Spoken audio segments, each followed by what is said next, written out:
जब भीष्म पितामह को अर्जुन ने बाणों की सैया पर लेटा दिया, तब भगवान कृष्ण आखिरी बार उनसे मिलने गए। उनको देखकर भीष्म पितामह ने अपने अंतिम शब्द में कहा, हे केशव, मुझे मेरे पिछले 10 जन्म याद है, लेकिन इसके बाद भी मैंने ऐसा क्या बड़ा अनर्थ कर दिया कि आज मुझे ये दिन देखना पड़ा।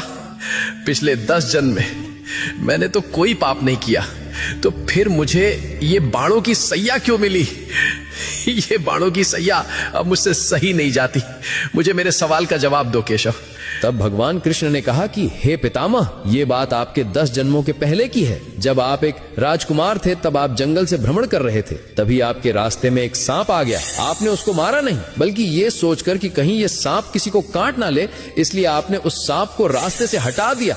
लेकिन गलती से बेचारा सांप कांटों के झाड़ में फंस गया। वो जितनी बार निकलने की कोशिश करता, वो उतना ही कांटों में और ज्यादा फंस जाता था। कई दिनों तक वो सांप उन कांटों में फंसा रहा और भगवान से प्रार्थना करता रहा कि हे प्रभु, इससे अच्छा तो मुझे मार ही देते। प्रभु, जिसने भी मेरे साथ ऐसा किया है, उसके साथ भी ऐसा ही करना।